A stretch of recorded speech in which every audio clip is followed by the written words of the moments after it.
By the way, Dara has also joined. Hi, Dara. Welcome. Hi, everybody. Thank you so much.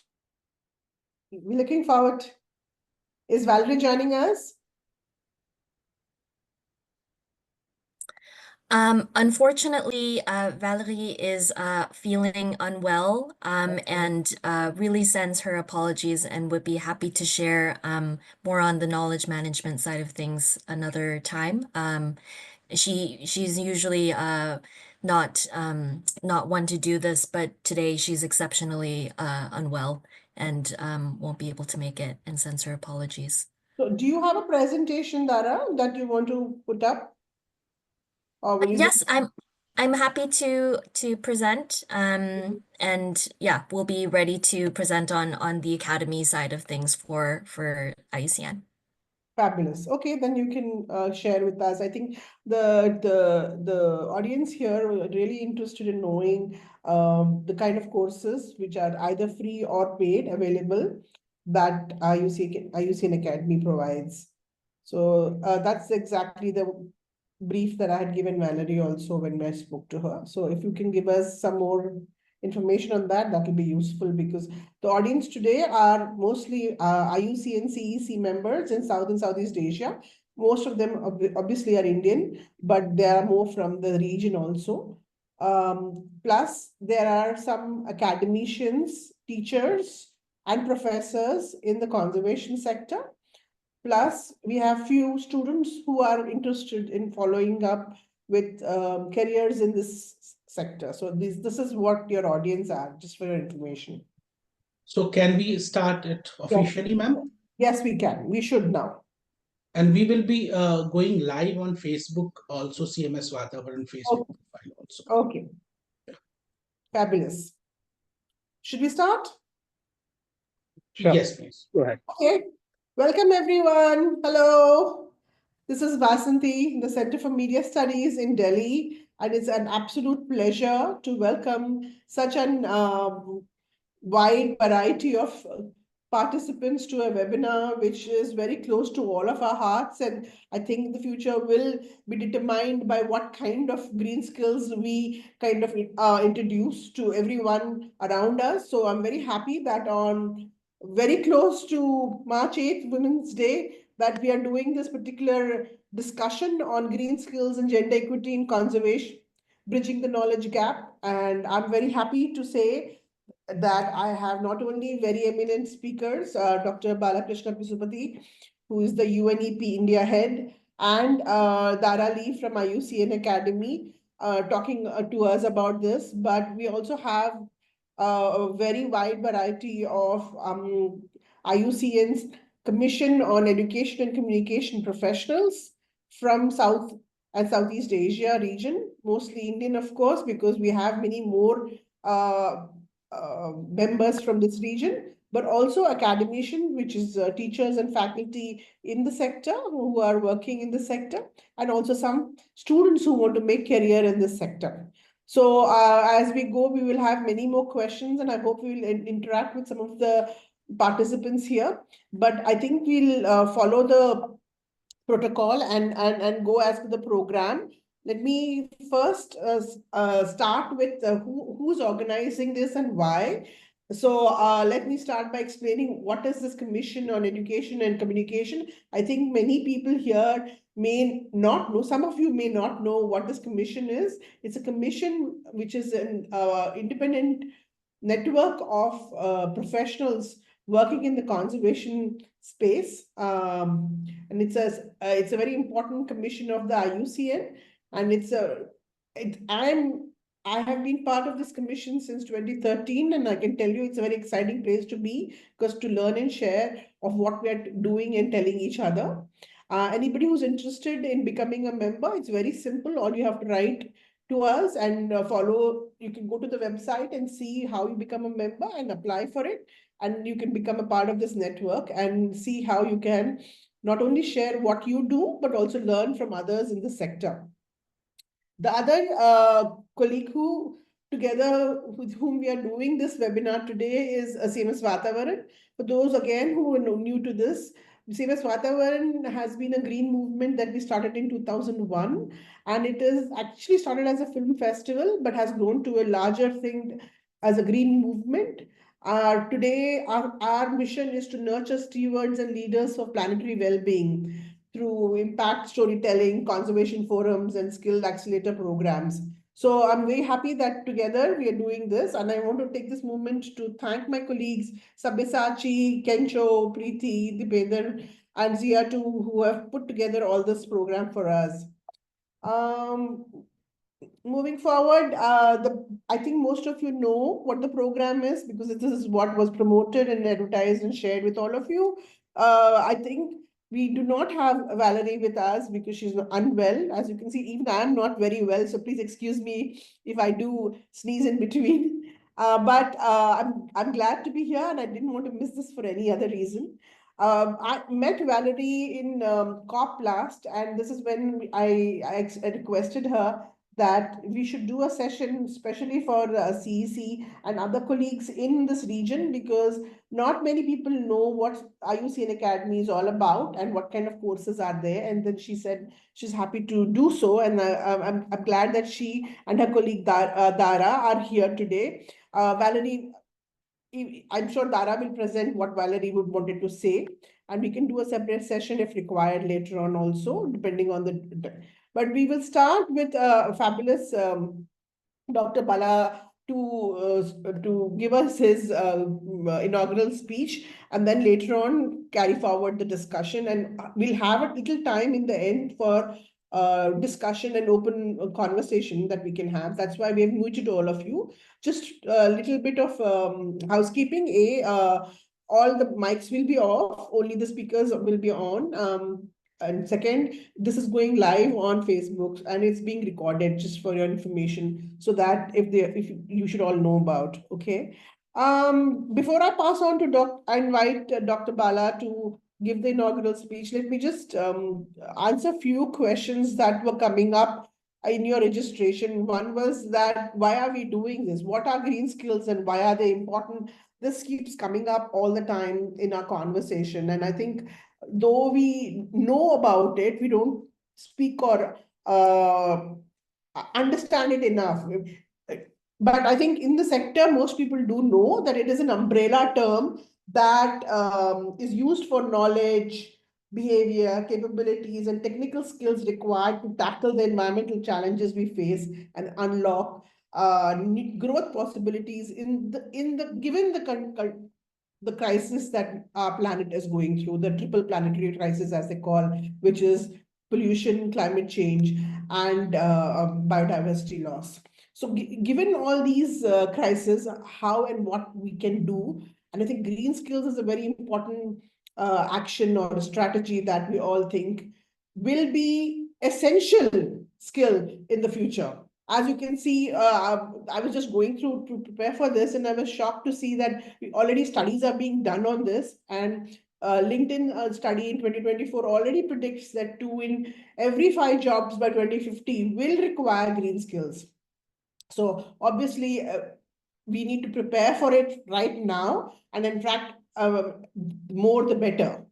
And then why are we talking about gender equity when we're talking about green skills? I think, yes, of course, March 8th is there, and everybody talks about women's empowerment and women at this time. But more importantly for me, there are many issues why we need to talk about women gender equity when we talk about green skills.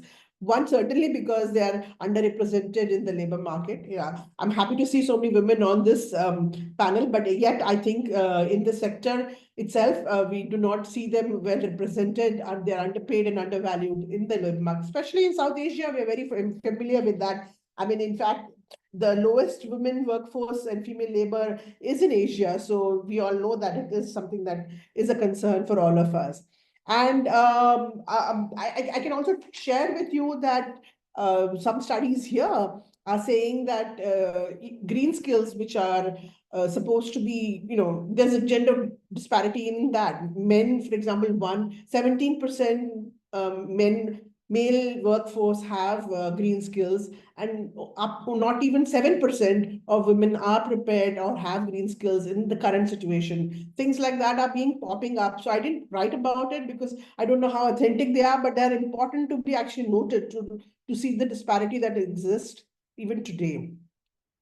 And another very important issue, and I feel very critical about it, is that the crisis that the planet is going through affects the more vulnerable sector. And of course, women are the ones who face the grunt of it. And if they need to be brought into the force to be part of the solution rather than the problem, that is where I think another strategy which will be benefiting the investment, not just in improving the planetary health, benefit climate action, gender equity, and the business that we are doing. I mean, I think one figure that I was just reading, that women, certainly we know that women are more in climate vulnerable sectors. For example, almost 50% of women in a global agriculture workforce, but in Asia, almost 70% women are in Asia. But if you just take agriculture sector, closing the gender gaps in access to productive resources could increase farming yield by 20 to 30%. So just by including the very valuable workforce that is already working but not actually acknowledged and skilled, uh, we can improve business. It makes sense. It makes a lot of sense. So I think these are important key points to consider when we talk about green skills and gender equity in conservation. So I'll stop here because I think this will frame what we're talking about today. And I would like to invite our esteemed guest, Dr. Balakrishna Pisupati. Some of you may be knowing him very well. He's a very, very well-known conservation and development specialist with more than 30 years of experience. I met him when he was the National Biodiversity Authority in India, the chair of that. And since then, he's held many, many roles. I think one of the roles he also held was as the regional vice chair for IUCN CEC for this region. And I'm glad that he is now the head of a United Nations Environment Program in India.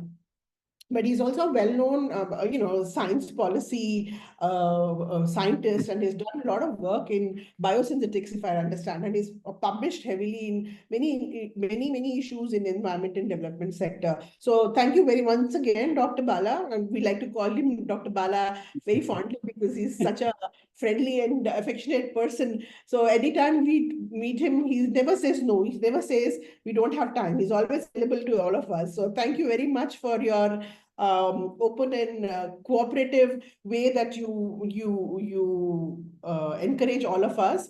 And I welcome you once again to this particular webinar, and I invite you to give us the inaugural speech on gender skills and green skills and gender equity in conservation, bridging the knowledge gap. Over to you, Dr. Bala. Thank you. Dr. Vasanti, I just want to confirm you can see me and hear me clearly? Yes, we can, sir. Perfect. Thank you very much. Good afternoon, good morning, good evening, colleagues from wherever you're joining. And Dr. Vasanti said that most of you are from the region. So I hope that it will be the afternoon or the evening for several of us who are there. Let me first thank CMS Vatavaran, the IUCN Commission on Education and Communication for the invitation. Not many of you, or some of you may know that my association with IUCN goes back to many, many years. I was the head of the Asia IUCN biodiversity program for close to 7 years, and also was the regional vice chair for CEC. So it's great pleasure to be reconnected and always associate with IUCN, not just the commission, but also IUCN as an organization. Of course, it is very befitting that this particular topic is being discussed today, as we are preparing, in less than 8 hours to discuss the international or the World Day, International Day for Women. And of course, 2025 is very special because it's the 30th anniversary of the Beijing Women's Conference, where we had the declaration that set a lot of policy-related elements, investments, implementation of actions related to women, women's empowerment, development, mainstreaming, equity, ethics, all of those issues.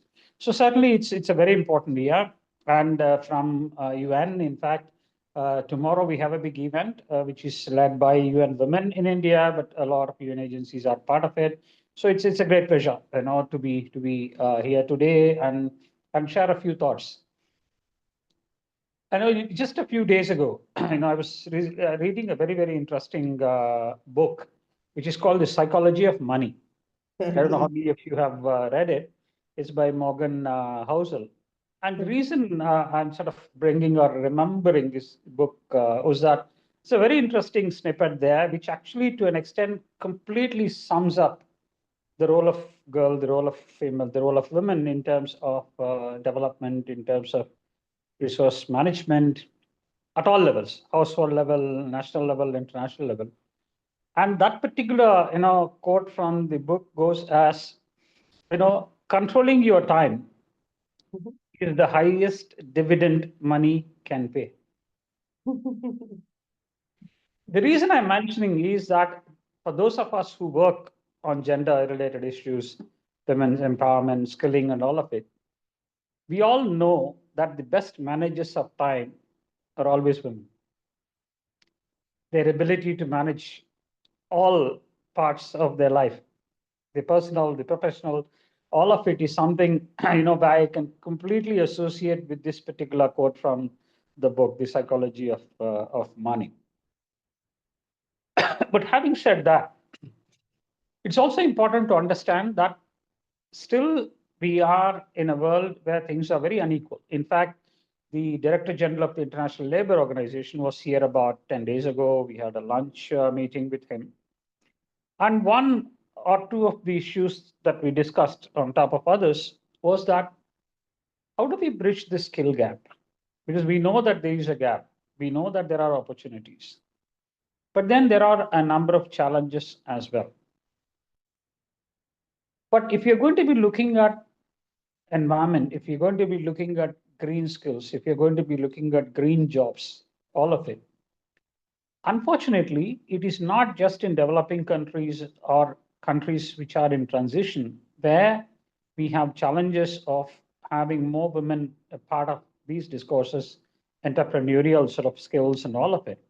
Because globally, it's just 6% of women who are in the STEM area, even in the developed countries. And close to 70% of the highest polluting jobs are held by men. Very interesting set of numbers from the International Monetary Fund.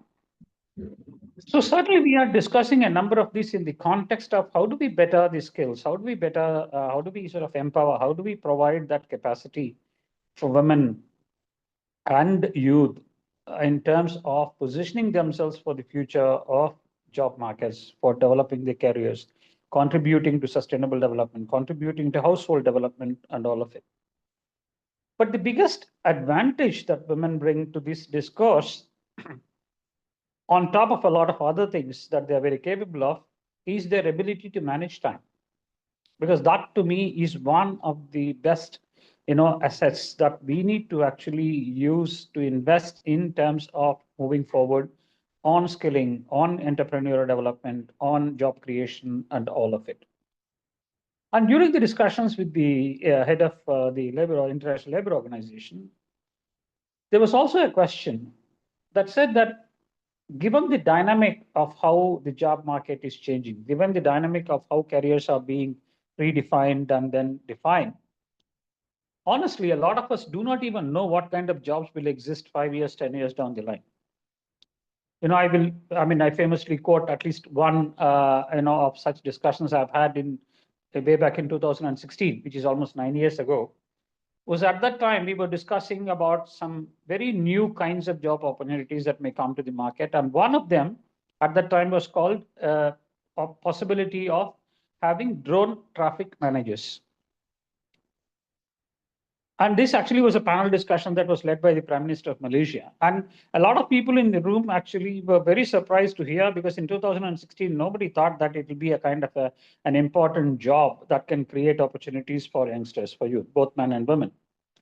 But we are in 2025, and we know, including in a country like India, that this particular area of specialization has become a mainstay. So we do now have drone traffic managers dealing with this on a day-to-day basis. The reason I'm mentioning it is that we are actually looking at jobs, we are looking at skills, we are looking at options, opportunities for enterprise development, which is very, very uncommon. And to a large extent, we don't even know how these things are going to be spanning out in the next few years. So how do we prepare our youth, whether they are men or women, to this? Is to ensure that they actually get updated skills. They actually get the best possible opportunities so that their ability to actually be competitive, but at the same time be ready to adopt and to deal with the change is something which we can always facilitate. There was a very interesting summit that was held last year for the Asia Pacific region, which is called the Girls Go Green Summit. You can have a Google search and find out the outcomes of it. It was jointly organized by UNEP, UNICEF, and UN Women. The reason I'm mentioning it is that the recommendations or the outcomes of that particular conversation that was held a year ago is very, very relevant to the discussions that we are having today in terms of finding opportunities in very, very mainstream sectors. Because the moment we talk of issues related to green jobs or greening the jobs, which is also an important element that many times we forget, because we always speak of green jobs. Green jobs is an important element, including for an organization like UNEP. But currently, we are not just looking at green jobs, we are looking at greening the jobs. So which means that our ability to actually mainstream our interests on environment and development is having much more impact. It will also have much more reach. So in the context of it, I'll only mention a couple of things which probably are very relevant to the current discussions that is happening in India. In India, green skills or green skill development has been a very, very important agenda for the government. It has been an important agenda for a number of UN agencies. It's been an important agenda for a number of civil society organizations also. But then there are a couple of initiatives that are significantly pushing the skilling part of it, including the one which is called the Skill Council for Green Jobs. In fact, we actually are meeting with the head of the Skill Council tomorrow, where the focus of the discussion is that what is that as UNEP we can do to work with a number of different organizations in terms of greening the jobs agenda. And I'll only mention two examples. One, which is related to empowering women in West Indian state called Gujarat. So I'm sure some of you would have heard of the state Gujarat, where there is a particular area where the women folk of that entire area spend several months of their time harvesting salt because it's a coastal area. But you know that this particular job or a career opportunity is something which is very, very sensitive to the monsoon, it's very seasonal. So one very specific thing that actually was done in collaboration with the Skill Council and UNEP was that in addition to improving the wages, in addition to improving the work conditions or the lifestyles of the women that work in this area, is there any way we can actually provide them with an alternate livelihood option in terms of some entrepreneurial skills? The result of it, in the last year and a half, trained more than 1,000 women who, in the non-season part of it, where they are not harvesting salt, actually work as the solar panel mechanics or maintenance service support personnel. It may look at a very small, not so significant number when it comes to a country like India. But then it did actually gave us quite a few lessons that we were able to learn in terms of how do we look at skilling? How do we look at empowering women? How do we look at working with the local communities in terms of a number of these issues? And this actually, to an extent, is something which we will follow up based on a very specific announcement that Government of India had made, where the finance minister in her recent budget speech had indicated provision of $8.8 billion for a new scheme, which is called the Prime Minister's, it's called Surya Ghar program of Government of India, which means that solar lighting for every household, 1 million households to begin with. The reason I'm mentioning these two examples is that whenever we are looking at women, and whenever you look at any report published in general, whether it is by ILO or UNDP or UNEP or civil society organizations, a lot of time we look at sectoral opportunities that actually are there for women, sectoral opportunities that are there for skill development, for enterprise development, for job creations, and all of it. But when you're looking at some sectors have a larger opportunities, some sectors have marginal opportunities. But in a country like India, where the focus for the next several years is going to be looking at a combination of providing those opportunities to those who are absolutely having no skills on some of these jobs, to those who actually have some marginal skills, but who can also be reskilled in terms of providing them a number of these opportunities. So that is why we actually are working with a number of different organizations, including the Skill Council, but there is also something which is called the Electronic Sector Skill Council of India, which is an independent entity working on a number of things related to electronics, digital economy, energy efficiency, and all those kinds of things. So a lot of things are also happening. So given some of these opportunities that exist, there are 2 or 3 things that all of us should certainly have in mind as we continue the discussions, continue to have some interventions in support of skilling and in support of women's empowerment and empowering women over a period of time, is to look at what skills are going to be relevant for which sector. 2, how do we ensure that the time budgeting is something which is managed with our interest to skill them, interest to provide the skills, and also interest to update or upgrade their skills, because that is something to a large extent we do not necessarily focus on, because time budgeting is so very important, because a lot of the women actually engage in these things in addition to a number of household chores that they actually should be doing. We have to be very cognizant of the fact. And lastly and importantly, is to look at how small investments at the community level, at the household level, can have a large and a compounding effect when it comes to larger schemes and larger programs. So I'm sure some of the points or some of the discussions during this particular conversation today will focus on some of it.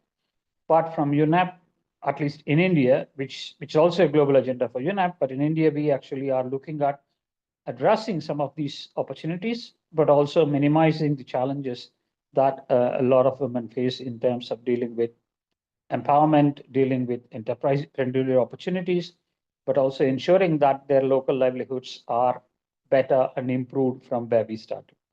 So thank you very much, and I wish the event all success. Thank you. Thank you, Dr. Bala. That was actually very enlightening to know. And I didn't realize that the time management part, which we take it for granted, is such an important thing that we often miss out in many of our discussions. And so thank you for bringing that in and actually summing up very interestingly about what the key opportunities and efforts that you are making as part of the UN family in India. But I really wanted to also touch base a little bit, and I hope you don't mind me asking, because you have a program on green jobs for youth pact with ILO and UNICEF to tackle green skill deficit and advance the just transition to low carbon and circular economy.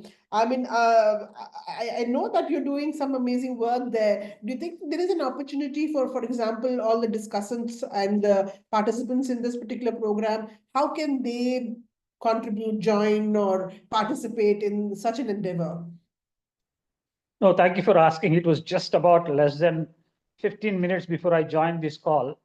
We actually had a discussion exactly on that particular topic, given we are now gearing up for the World Environment Day this year, which is 5th of June, where the focus is going to be on ending pollution. Okay. There are several initiatives, as you can understand, led by individual agencies, but also many of them are collective. One of them that you mentioned, the Green Pact, the youth, component of it, is something which we actually have been heavily investing, and a part of it in the context of this year's World Environment Day theme, which is End Plastic Pollution, is a major program that we actually undertake in India, which is called the Tide Turners Plastic Challenge. We have close to 600,000 youth who are a part of that particular campaign, that particular program. We are reaching out to them to actually check at an individual level where they can actually make a difference. Because today, a lot of our discussions focus on policy interventions, a lot of focus on global nudges for us to do things, and also on the finances related aspects. But if there is one thing that we can certainly make to ensure that a lot of these initiatives become more successful is to bring in that behavioral change. And if we are able to get that, or if you're able to focus it in the context of youth, in the context of their household influences that the youth have, I think we definitely will go a long way in addressing a lot of it. We may have billions of dollars, we may have the best possible regulations and laws, we may have the best potential interests and initiatives. But unless that household level behavioral change, the consumption change, the production change happens, we will definitely have huge challenges to overcome. So in the context of that particular work that we do jointly with, for example, UNICEF, ILO, and also UN Women, who is also a part of this discussion now, is to essentially ensure that we network, we connect with them. And for those colleagues who are on the call, we will be publicizing a dedicated page in the context of the World Environment Day, where we'll have a lot of these resources, not just for you to have a look, but also for you to be a part of this thing. And this year for India, we actually are looking at celebrating the day in a very different way, where it is not going to be one event, where it is UNEP led and we'll have a few people come and speak and go, but we actually are putting it on the other side, where we actually are facilitating a number of stakeholders, a number of states, all the states. We are now connected with all the states to come together, because this issue of plastic pollution is huge at all levels, local, district, state level, national level, and all of it. Where we would like to actually provide a platform that UNEP can facilitate, not necessarily that UNEP should lead or UNEP should be the only one celebrating, but we wanted to encourage, a lot of you be encouraged, celebrating World Environment Day. So the purpose of it is that how can we collectively look at the impact and the messaging that we can offer, where that particular change, whether it is led by the youth or impacted by the youth, is going to be the focus of it. And in fact, on the 2nd of June, we're still tentatively working on the date, we'll have a major event in Delhi, but then we are encouraging all the states to also do it simultaneously, where 2nd of June we'll be celebrating the entire focus on plastics with youth. Thank you. You're muted. Yeah, I got it. Yeah, that sounds fascinating. And I'm glad that you're thinking about celebrating it in a different style and way of engaging and in cooperation with local communities. Do you have time, Dr. Bala, to take one or two more questions? Absolutely, absolutely. Are you available? Because yeah, sure. Because Valérie is not there, I think we have a little more time. And though I was trying to take the questions towards the end, I know you will not be there till the end. So I wanted to take, some of my colleagues may want to ask you some questions. Sure, if anybody is interested, you can raise your hand and we can call you to ask some questions to Dr. Bala, who's very generous with his time as usual. I know he's busy and has a lot of work to do, but he's taking out time for us. I see one person. I can't get your name. Your name is not very clear. Jesori? Can you unmute? Can you help me unmute him? Yeah. Yeah, thank you very much for the nice presentation. So I'm actually from Bangladesh, and I'm also commission member of CSC and CCC. So, so I'd like to ask, is there an option, for the plastic pollution or green jobs, we can collaborate in Bangladesh and India? That would be nice. So is there any option, or if you have an interest, or how can we proceed? Thank you very much. Thank you for that question. Thank you for joining in. Yes, Dr. Bala. Yeah. No, absolutely. Because remember, this is actually a collective celebration. Yes, absolutely. UNEP is only trying to put some information together and provide a page or something. But then everyone is a part of the celebration. So my quick answer is yes, there are opportunities. And already there is a page available as a part of the UNEP website, the World Environment Day 2025. Have a look at it. It has some resources, but we will also have space where we can encourage individual celebrations, whichever part of the world they are, to also announce what they intend to do, but also be a part of the celebration. So my short answer is yes, we encourage and welcome such partnerships. Yes, I think, thank you, Dr. Bala. And one of these issues that I have learned, at least being in part of the CEC network, is that there are no boundaries when we talk about issues like plastic or pollution or climate change. And I think we need to have that understanding and that cooperation that is required across boundaries that we have created to work on these very priority issues. I see Lima's hand, and I can take one more question. After that, we'll go on with Dara's presentation. So Lima, over to you. Yeah, thank you, Dr. Bala. That was wonderful and great to know that you're at UNEP. Dr. Bala, we work with schools in two districts in Gujarat, Banaskantha and Patan. And as you know, they border the little run of Kutch where the salt manufacturers also work. So we have youth there for the last 5-6 years. We've been engaged with more than 70 schools in the region, and plastic control and less use of plastic, and we've been able to bring about a minuscule level of behavioral change in that community. People have gone back to making cloth bags and reducing plastic use, not only in the schools first, yes, and at the community level. So I would really want to scale up this initiative that we've been on from 2019. So I'll be reaching out to you, Dr. Bala. And of course, through the CEC, this is all part of our commitment to making this world plastic free. So I will really want to take this on, and I will want your guidance also. Thank you. Sure. Yeah, Dr. Bala, I'm sure you will get a lot of such requests where people are doing their amazing work in their communities and their own region, but I'll not say it's only Lima, and we all want to scale up, and we all want to make that impact to a larger, and we all look up to people like you and the UN help us guide and advise how we can do it. So I think we can leave you on that last question about how can you help us with that. I should say, thank you, Lima, for that question, and great to reconnect. Very quickly, great initiative. Keep it up, because those of you who are from India, I'm sure will recognize a great ornithologist, a bird specialist, Dr. Salim Ali. Yes. And one of my favorite quotes of Dr. Salim Ali is that in conservation, every small success has to be celebrated big. Absolutely. So whether you are making the change in 2 households or 10 households or 3 households, change is something which is required. Mm-hmm.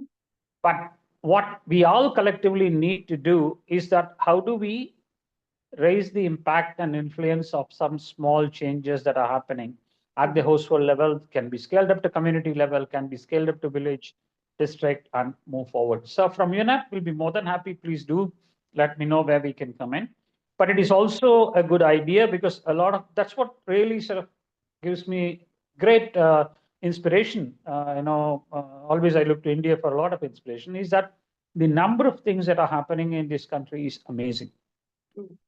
But we have 2 challenges. The first challenge is we still have not optimized our way of telling the story. Mm-hmm. We still have challenges of communicating those changes or those big influences that we have. 2 is a challenge to consolidate.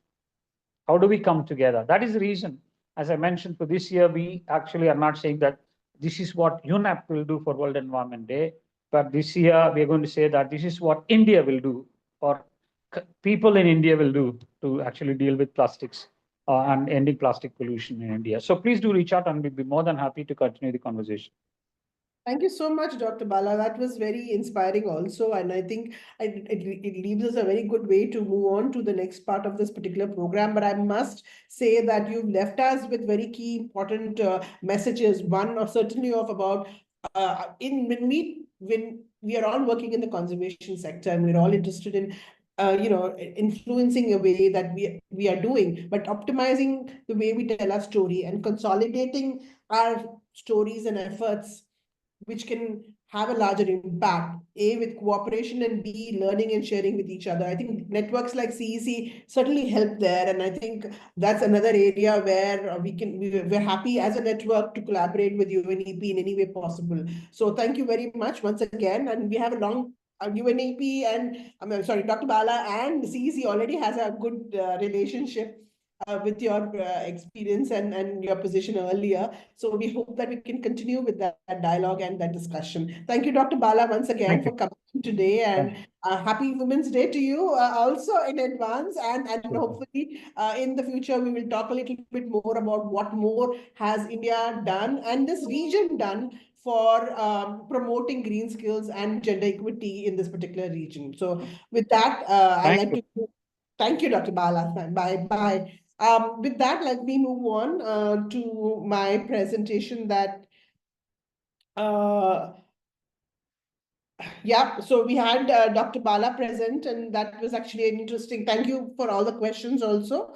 Let me move on. I think we are not having Valérie, who is our friend, and she's the head of the Global Knowledge Management at IUCN.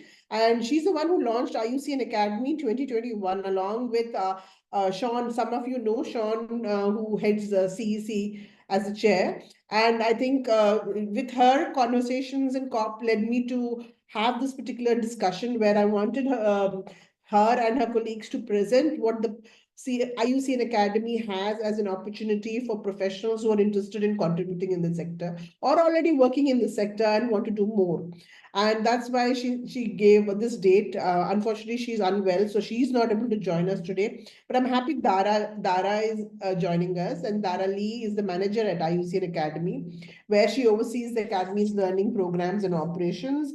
And Dara, I know that you're new, but I'm sure you can tell us a little bit about what kind of courses and professional certificates are available at IUCN Academy to help people develop green skills for a sustainable future. Everybody knows that IUCN has its expertise in nature conservation. So in terms of nature conservation, what more can we all learn or access resources that are available at IUCN Academy? So I'll stop sharing so that you can share and continue the conversation. Dara, over to you.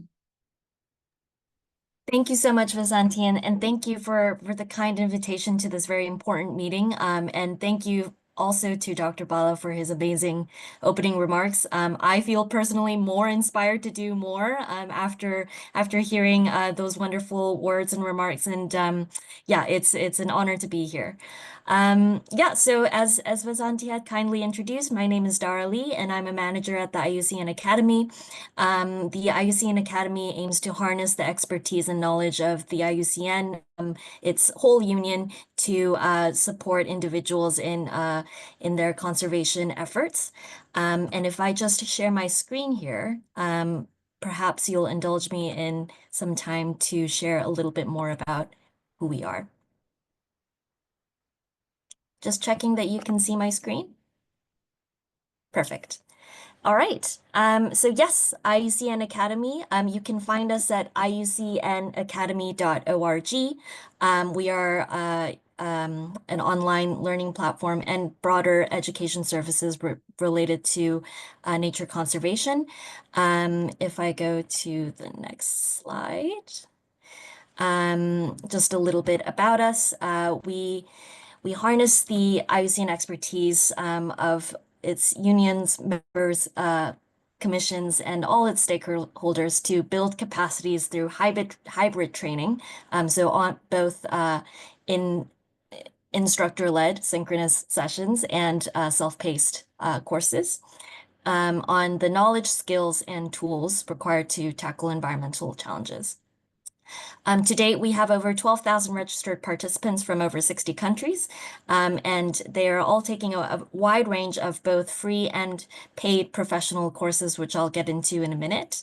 And I wanted to, think back to Dr. Bala's comment on the importance of time management. As a working woman. I understand that point perfectly, and the Academy really aims to support this notion by providing the flexibility of online learning, as well as the flexibility of time management through self-paced courses, so you can learn at your own pace, at your own speed, and at a time that suits you. So that's really trying to embody those values in our offering here. Great. If I just go on to the next slide.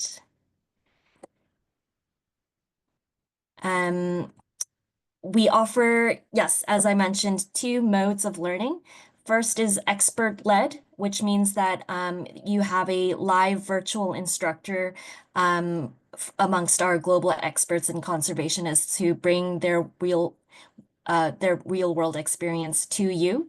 So this is a synchronous training that spans a couple of weeks, where you really deep dive into a particular topic and earn a professional certificate at the end of the course.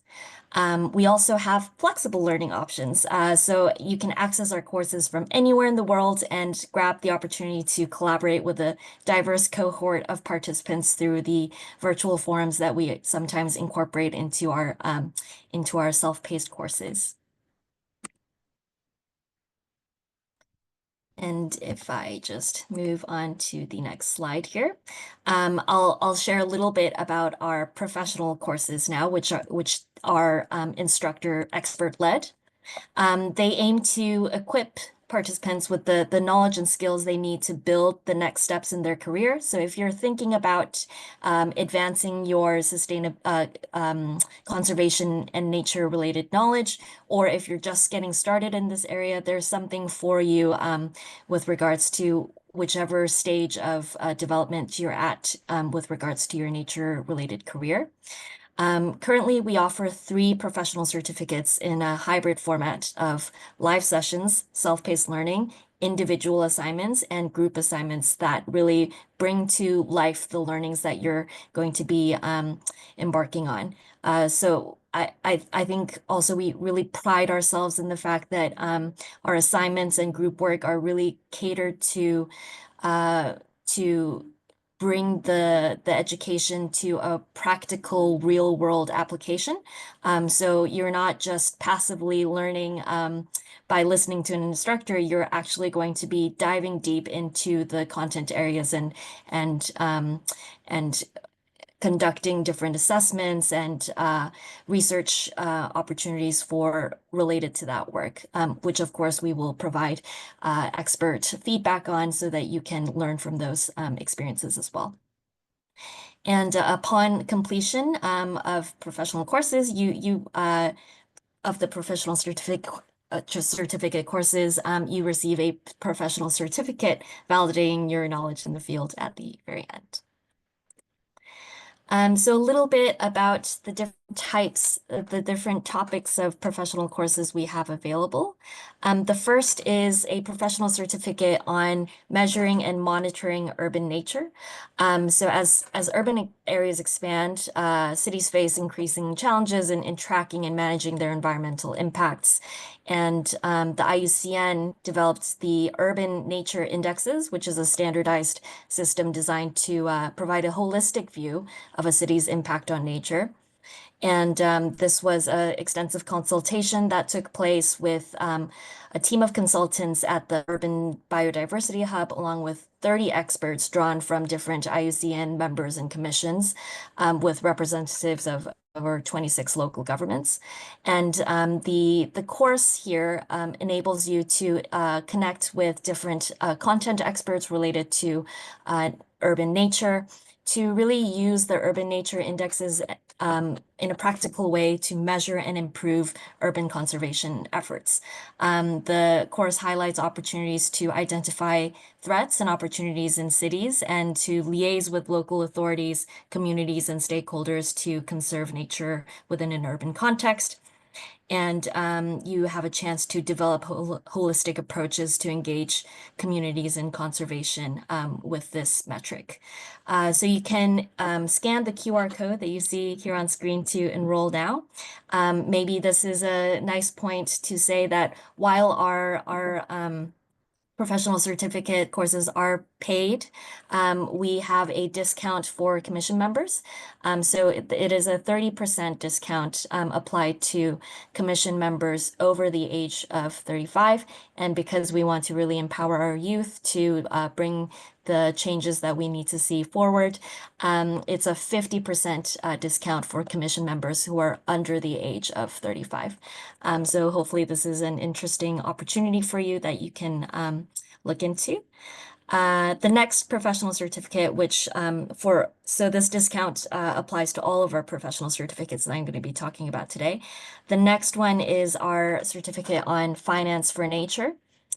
So this certificate is designed to provide professionals from all backgrounds and sectors with research-informed and practice-infused skills required to navigate the broad spectrum of the finance nature ecosystem. So this professional certificate will provide you a really comprehensive understanding of the relationship between nature and finance, and really understand also the crucial role that finance plays in conservation efforts and how to leverage that. This course, as with all of our professional certificates, has an opportunity to get really hands-on into the topic by developing strategic thinking around a project of your choice based on the knowledge and the practical experience that you gain through the course. So you really will be developing a project here that you could take forward after your course has finished. And again, you're free. You can see the QR codes on the screen here if you are interested to enroll. And the next edition will begin on the 28th of May. So the clock's ticking. So please reserve your seat when you are able to.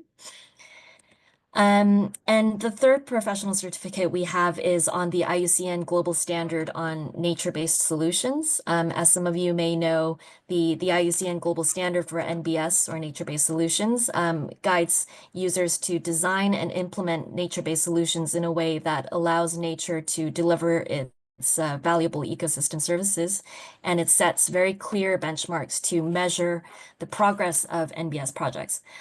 So with this course, you're able to gain an in-depth knowledge of NBS and what it is and what it is not, and understand how it can be used to address environmental challenges.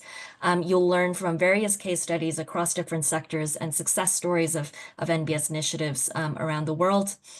You will also learn to use the IUCN self-assessment tool to design tailored NBS interventions. The program is currently ongoing this month, and the next session dates will be announced soon, so please stay tuned for that. And that's our end of the professional certificates overview. Now on to our free courses. These are open source and accessible for anybody who has a IUCN Academy account, which is free to create. And the idea of these free courses is that they provide an introduction and some advanced courses that cover IUCN areas of work, knowledge, products, and standards. They are self-paced courses, so it really enables you to take the training anywhere, anytime, at a place that suits you. And upon completion, you'll be awarded a certificate of completion to show that you have completed the course. And with that, I will just provide a little bit of an overview of what's available for free on the IUCN Academy. The first starting with Nature's Crown Jewels, an introduction to natural world heritage, where you'll learn a little bit more about the concept of natural world heritage sites and the World Heritage Convention, which is quite a unique global instrument for nature conservation. We also have a free course on an introduction to finance for nature, which provides a little bit of a teaser of the finance nature nexus, which you're welcome to deep dive into a little bit further with the professional certificate. So if you're interested in the professional certificate course and you're not really sure whether you want to commit or not, this intro course is a great start for you to get a taste of what the professional certificate would be. We also have a course on the red list of ecosystems. So as you may know, IUCN's red list of ecosystems is also a global standard for assessing risks to ecosystems. It helps users identify common symptoms, both spatial and functional, to understand the level of risk that an ecosystem is facing. So with this course, you're able to it provides a foundation for you to understand the red list of ecosystems and its methodology and apply it to evaluate risks of ecosystems around the world. The next might be interesting for all of you who expressed an interest in getting involved in the plastic pollution issue. So as the world faces this crisis, the course teaches you about the UNEP IUCN National Guidance for Plastic Pollution Hotspotting and Shaping Action.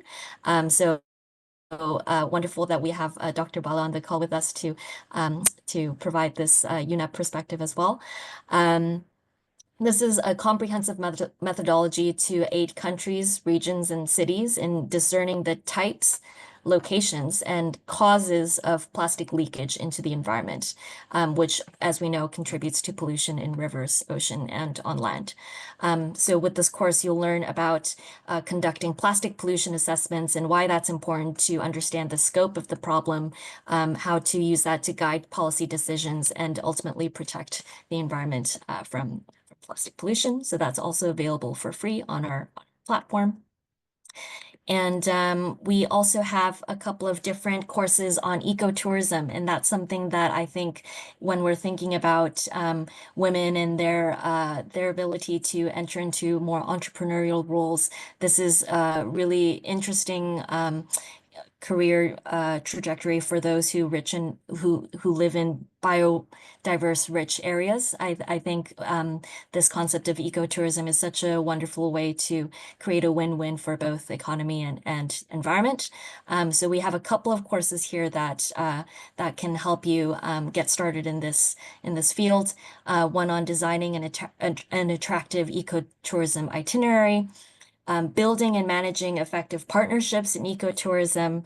And if I go on to the next slide, compelling marketing of ecotourism and guiding and storytelling for an impactful ecotourism experience. So going back to Dr. Bala's point of kind of shaping the story and why is it important and guiding that change, I think this might be an interesting one for you if you'd like to get yourself equipped with some tips and tricks around that area as well. And I believe that's it. Sorry, it was a lot of content within a short span, but if you browse through our website, IUCNacademy.org, you'll see all these courses here and a little bit more of a detailed description of what the course entails and the learning outcomes for each. So with that, I'll stop sharing my screen. And thank you so much for your attention and pass it over back to Vasanti. Thank you, Dara. That was a very quick and very concise presentation of all the paid and the free courses. And I'm sure some of you must have listed and written down issues that are interested. And this is the time you can ask Dara for any questions that you may have that you need some clarity on or understanding little more details about the courses that she talked about. For example, I certainly want to know how much is the paid course costing, and I'm very happy to hear that there is a concession for CEC members and your youth. So Dara, can you tell us a little bit more about that? While others, can you please raise your hand, anybody who wants to ask questions to Dara, and then we can take forward this conversation further, and Dara is happy to answer more questions. I hope that's okay with you, Dara. Absolutely, yes. So while I'm doing that, maybe I'll just drop the link to the IUCN Academy in the chat. And actually all of the paid courses that I was talking about have the fee listed right on the course page, but I'm happy to just say this out loud as well on the call in this meeting. So for the Finance for Nature course, that would be a price of 1,450 Swiss francs for nonprofit organizations. And then IUCN Commission members get a discount, as I mentioned, on that rate, 33% for those over 35 and 50% for those under the age of 35. And similarly for the urban nature indicators course, urban nature indexes course, we have a similar fee applied.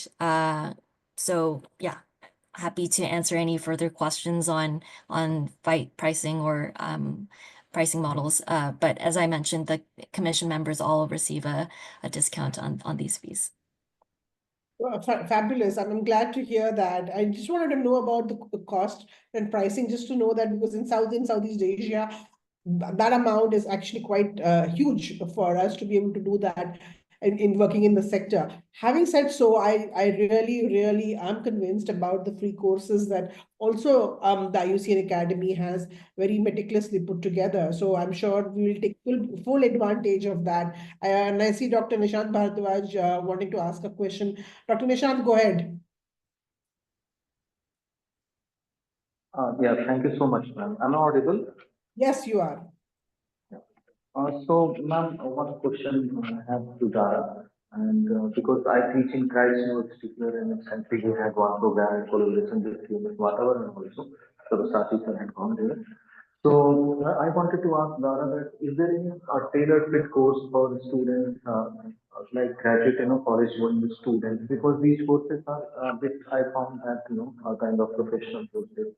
So, is there any tailored fit courses for like graduates and graduate students, so that they will know not much about conservation and all? Thank you. Dara, Yeah, absolutely. Sorry, and before you answer, I just want to give it back context. Dr. Nishant Bharadwaj is a professor at Christ University, and Christ University is one of the good universities in India, which has many large-scale universities. So they do a lot of professional training programs. So over to you, Dara. Okay, wonderful. Thank you so much, Dr. Nishant.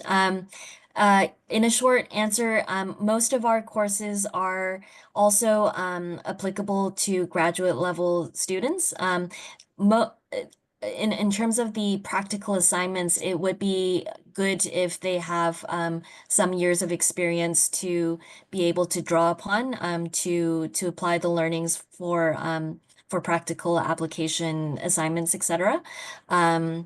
So if there are any graduate students who have work experience, a couple of years of work experience, those professional certificates are certainly open to them. And then with regards to the self-paced courses, I think they're at a level that would be appropriate for graduate students as well.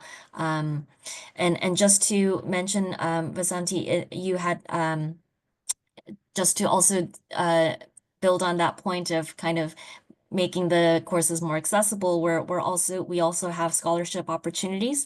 So you can certainly reach out to us at academy@iucn.org. If you feel like there needs to be a scholarship fee applied as well, then we can discuss that too.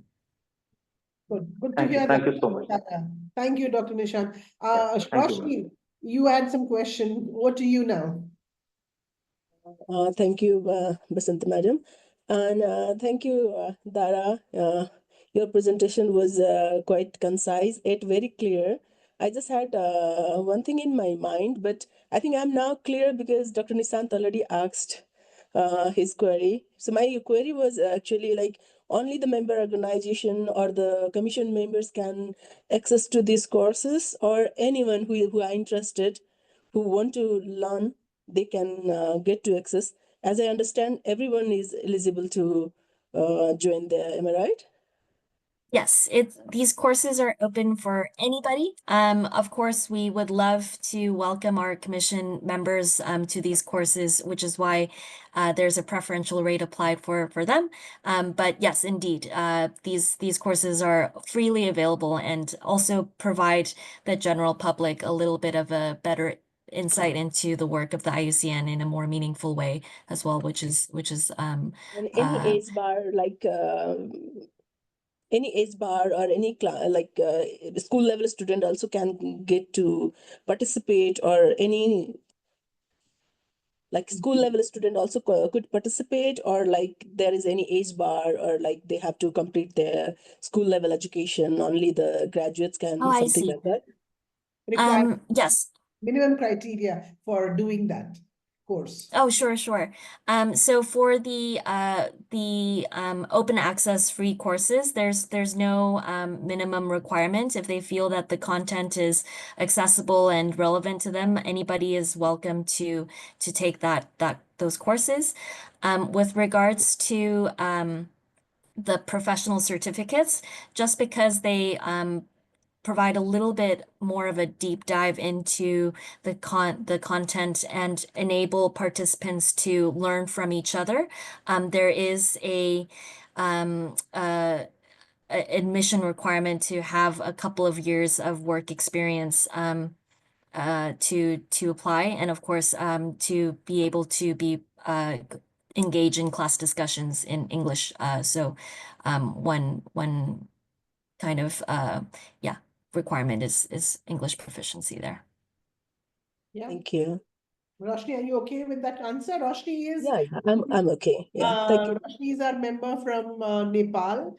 She's very active CEC member and also member of the Nepal National Committee, and a very well-known journalist in Nepal. So I'm sure she's very interested in doing some of the technical ones. So what I see and I notice in the sector is that while there are some fantastic scientists like Dr. Bala and I think Alima and others who come from a very technical understanding of the conservation sector per se as a scientist, there are many who are into this because their heart says that they want to do something for preserving and contributing to this planet. And they come from different sectors, uh, especially in the CEC, which is a Commission on Education and Communication. You will find a lot of educators, content creators, communicators, behavioral experts who are interested in understanding the technical component of it. For them, this kind of courses are extremely important to understand the science and the theory and the expertise that IUCN brings in. So that's the reason why I felt this was very important to be able to have this kind of a dialogue and suggestion. Roshni, I hope this will enable you to do, you and other colleagues like me and you, to be able to do those courses that Academy is providing, some of them. Yeah, I see Prachi has a hand up. Prachi, do you have a question for Dara? Hello, yeah, am I audible? Yes, you are. Thank you very much.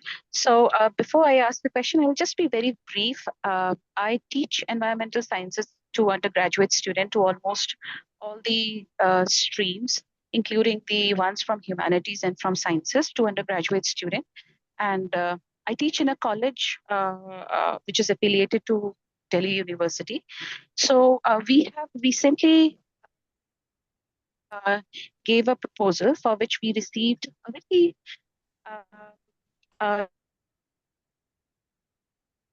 Prachi, we're losing you. And we are trying to measure. Yeah, hello. A problem. Yeah, Prachi, there's a problem in your audio. We're losing you in between. I see. I'll check. Do you want to type it in the chat and then I can answer you? One of the questions that is coming in the chat, Dara, is do you have any special rates or discounts for women? Oh, I wish we did. But as I mentioned, there are scholarship opportunities available, and we're always looking to support gender equity in that respect. So please do reach out to us if you feel that a scholarship would be needed. Yeah, good. Do you want to try again, Prachi? How is she typing? I don't know. Anybody else who wants to ask any questions with Dara? I want to, Lima. Yes, Lima, go ahead. Hi, Dara. Thank you so much for that wonderful insight.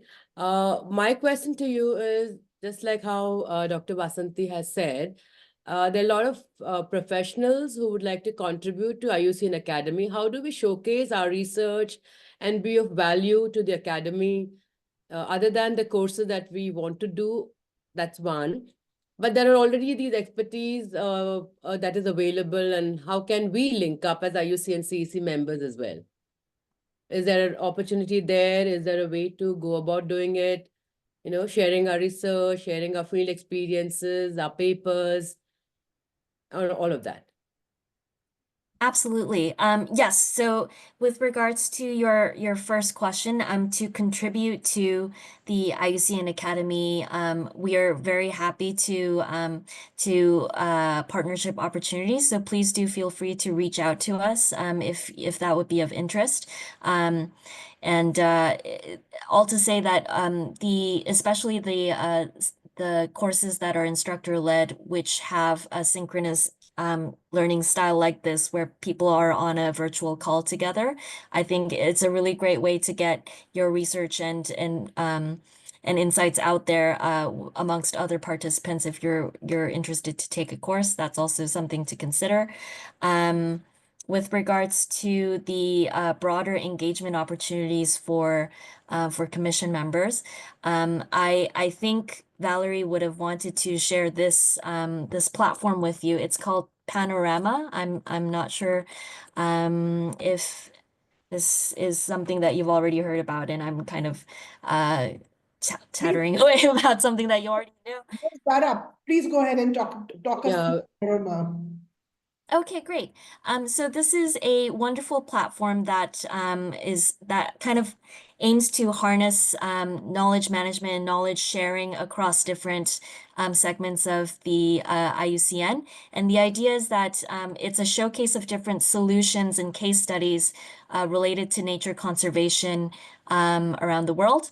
So actually, if perhaps I can just share my screen and show it to you.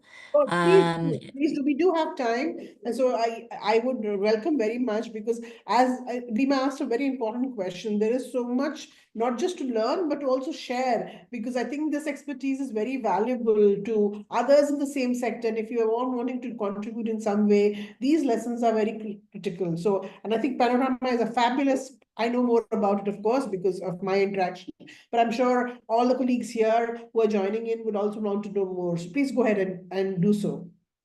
Absolutely, happy to. All right, let me just find the screen where it's being shown right there. Okay, perfect. Share. Excellent. So this is the platform Panorama .solutions, and kind of the idea of the platform is really behind the URL. It's a showcase of different solutions around the world on nature conservation, what's working well in different sectors and different countries, so that you can provide others with inspiration to what could work well in their context as well, but also to showcase what all the great achievements that you've been making in your communities in nature conservation. So yeah, currently we have over 1,500 solutions on the platform, and it's really a diverse area of different thematic areas that we're showcasing different solutions around the world in. So you can take a look at the different kinds of areas here. And for example, science and research might be appropriate to you if you have a lot of research papers and case studies that you would like to show in that regard. And we also divide that up into biomes. So you can see here as well as different geographies. And this helps us filter different solutions that you can also explore on this map view. And so it's a nice way to be inspired, but also share your inspiration to others and in terms of what's working well. So if I, for example, just randomly go here, and perhaps in India might be a nice case study here. I'll just, I don't know, click right there. And it provides you with a little bit of an overview of different solutions that have been implemented, which you can click into and learn a little bit more about. You can also find a little bit more details on the solution provider that you can get connected to. So all to say, it's a wonderful platform that enhances knowledge sharing in that way, and also provides a little bit of a network opportunity to create a large be connected to a large community of users and contributors here.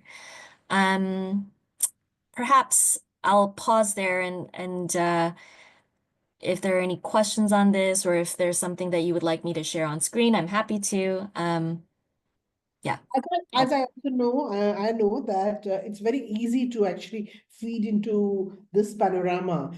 Do you want to take us through that, Dara? Because that will also be useful if suppose somebody like Lima wants to enter something. How easy or difficult is it to do so? Yeah, as you said, it's quite simple. We just contribute a solution here, and you would have to create a Panorama account, which is quite straightforward. And actually, if you would like, I'm also happy to share some materials on kind of a step-by-step approach, if that's helpful.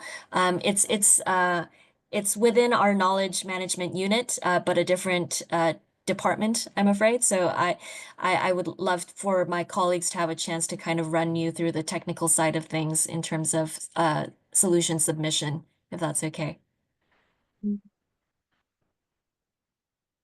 Okay, that's interesting. Any further questions for Dara? Dara, Prachi has finally typed her question, so I'm going to read it out and let's see if we can answer her. She says, beyond curriculum-based knowledge building, we have been working on developing resources that encourage students to translate the learning into action, which is fabulous. I found IUCN certificate courses that could contribute to this effort from the presentation.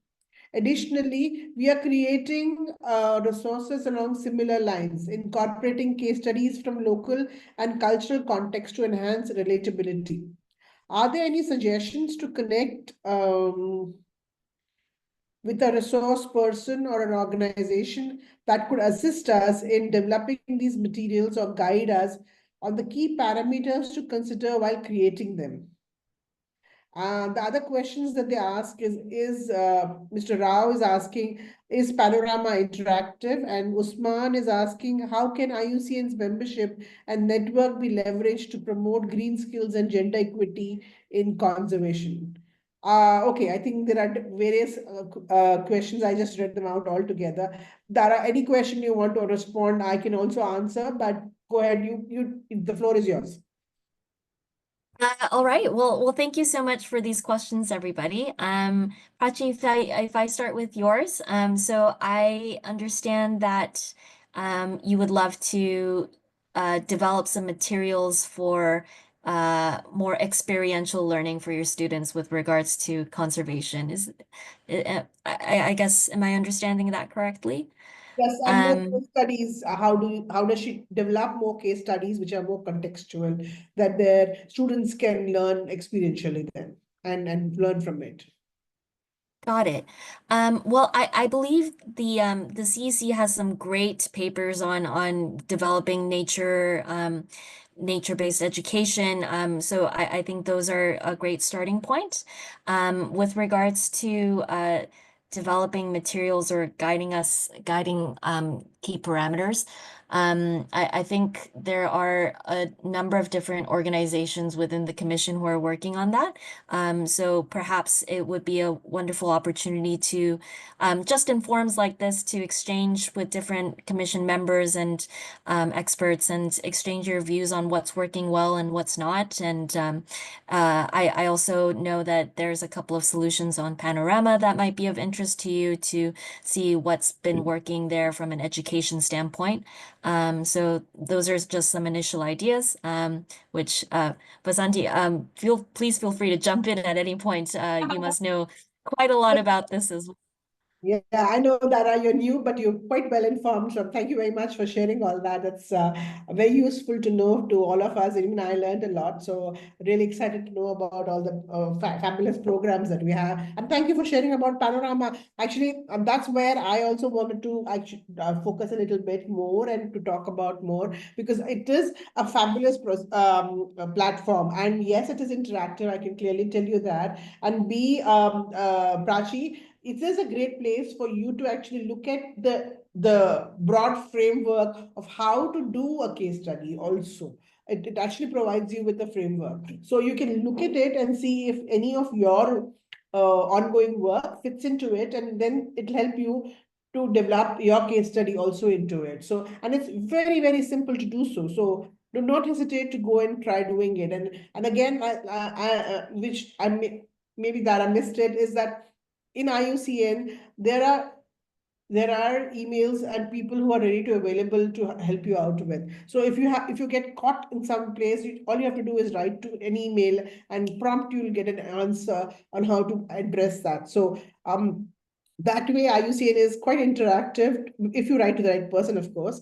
And it will respond to you very promptly. And the biggest advantage of being in a network like IUCN, whether it's the CEC or any other commission, or being a member, is that you have this access and you have the right to be able to ask these questions anytime, anywhere. And these platforms are, as Dara rightly mentioned, are a great way to start that networking and that question. And there is no wrong question. So please feel free to ask as many questions as you want and wherever you want. And Panorama, again, coming back to Panorama, is a fabulous way to actually look at what's happening all over the world in the conservation sector. And you will find, just like we are eager to share, say from India, the diverse work that is happening, you will find that there are some stories already there in the world that doing similar kind of work. So again, there is a possibility for connection, learning, asking questions from the person. You just saw one which Dara showed you from Neeraj Khera, who's doing from GIZ, what she's doing on wildlife in human conflict in Gujarat.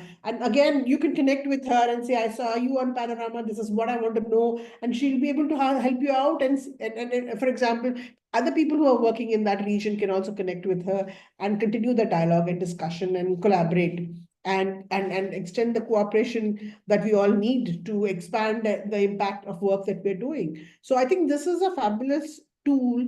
The one more tool that I really want to share, other than what already Dara shared, is IUCN Engage. I don't know how many of you actually go there. IUCN Engage is also a fabulous pro. If you have an account and if you're a member, IUCN Engage is a fabulous place to actually go and post whatever you're doing. I mean, whether it's just a poster that you've developed or just an idea that you want to kind of discuss and get feedback, whether you're actually thinking right in the right direction or not, or you plan to start something and you're looking for some contributors or developers or some, for example, just simple translation. If you want somebody to help you out with, this is a platform you can really go and connect on and really find the people who you think are relevant. So please go ahead and start using the already existing tools before we actually, we don't even realize it's easily available to us and we don't even use it enough. So here's an opportunity for us to do so. And as members of IUCN CEC, you have it at your fingertips. Yeah. Any further questions before we wind up for the day? And now I'd like to really thank Dara and Dr. Bala to actually coming and setting the tone and talking a little bit about the available opportunities in green jobs, and of course looking at how women's work and women can contribute in this particular endeavor in conservation. And of course the Dara, when she talks about all the courses that are available for professional development and for people who are not from the sector to also be able to get an association and learn from the rich expertise IUCN brings in. I think it's fabulous that the opportunities exist and the tools exist that where we can collaborate and cooperate with each other to increase our impact of our work. And how we can do it is just by doing it. There's no other way. There's no escaping that. So the tools are there. So any questions, any concerns? I see a lot of my colleagues from IUCN CEC here, from Nepal, Bangladesh, and other countries also. If you have any questions or any questions or queries or suggestions on what more you want us as a network to do, feel free to do so.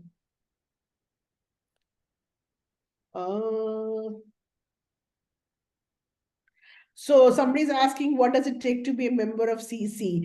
Yes, it's very easy, Mariam, to be a member of CEC. All you have to do is go to IUCN CEC. I'm going to put up my presentation, which is my last slide actually, where I did have that. Oh, where is it? I can't see my presentation now.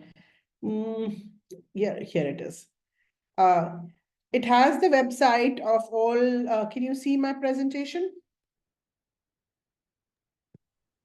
Yes, but not in full screen, but we see it. Yes. Okay, here it is. Yeah.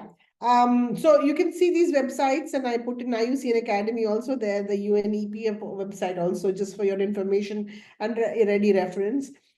You can go to the IUCN website and go to the CEC, the Commission website, and it's very easily, it says how to be a member. You just have to fill up a form and send an email, and you don't have to pay any money, it's free. So you become part of a network and learn and share, start sharing. That's it. And another thing I've learned from being part of this network is as much as you contribute, that much you learn. So if you stop contributing or participating or conversations or dialoguing, you stop learning from the network. So the more active you are in the network, the more you learn and take back from the network also. So I encourage all of you today who have taken out time to join us. Thank you all, first of all, to come and talk about this important issue. Please continue this dialogue and this conversation in your own respective work and networks, because I think it's an important area that we don't talk about enough and we don't do enough. We need to do as much as possible in whatever way we can. I hope it has inspired you to give some more ideas to expand your work and the impact of your work. We can continue this discussion if you're having more ideas about what more you would like us to discuss in this network. Feel free to connect with me and write to me personally, and we can continue doing that. I see one comment from Charu. Let me fill it up. Yes, this group has so much experience. I feel we have a lot we can share with each other and collaborate in many initiatives together if we know what each of us do and connect details. Maybe we can share LinkedIn profiles or websites. Actually, Charu, all this is available if you are IUCN CEC member at IUCN Engage. It's already there. You can just go find, for example, if you're looking for a person in Karnataka in a particular district, you can search by that particular detail and get people who are part of that network right there in Engage. It's as easy. As I said, tools are already existing. We just need to know when to and how to use them. So it's already existing. And yes, you are free to share LinkedIn profiles and websites and this forum, of course, but already we do have. Prachi wants to explore Panorama and also look forward to utilizing the suggested platform. And she thanks you, Dara, and me. Ramni Bai says, hi, any comparative studies like less use of plastics and more effective use of plastic? Okay.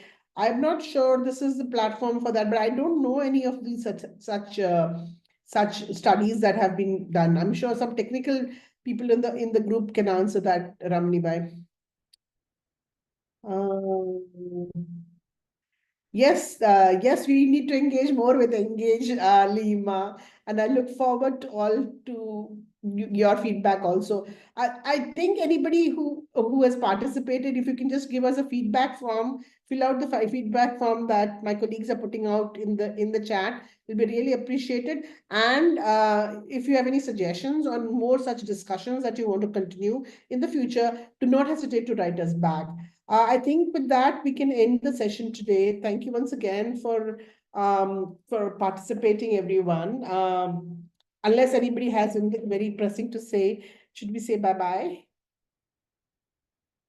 I'm going to give you a minute to, if somebody wants to raise a hand or have this conversation and stop sharing this so that, yeah. Roshni, do you have any last word to say, or should we say bye-bye? Thank you so much for this opportunity. Welcome. Alyssa, do you have anything you want to say or continue? Preeti, I see a lot of my colleagues who are from different parts. Michael, Nothing to say, but thank you so much, Dara and Vasanti. Thank you, Kabir. And just a huge thank you from my side as well. It was such an enriching discussion and wonderful to meet everybody online and virtually. It's the magic of technology that we can all be brought together in this way, and I really appreciate the opportunity. So thank you so much. Wonderful to meet you, Dara, and a pleasure to have you in the IUCN family, and so accessible and easy to connect to the magic of technology, of course. But I hope we'll do more of these. Yes, Abdul? Thank you very much for such an insightful session. Well, looking forward for more connectivity. Really appreciate. And if possible, we need a link for WhatsApp. Okay. WhatsApp group link. Yes. I'll see if that's possible. If it is, we'll certainly do so. Well, thank you very much, everyone, for staying till the end. And I see that we had almost 60 people throughout that whole session there. And I hope that we'll all have much more richer discussion in the future. And I look forward being in touch with all of you. Stay safe, everyone, and be connected. And one last thing before we leave is that the whole concept of nature-based education that Dara mentioned and referred to, and we haven't had a chance to discuss. Perhaps the next session we will keep specifically on nature-based education, and then we'll take it from there as we go forward. Nice to see you, Deepu. How are you? Yeah, okay. Bye, and look forward to being in connection with all of you. Bye-bye. Thank you so Bye. much. Thank you once again, everyone. Thank you. Bye. Bye.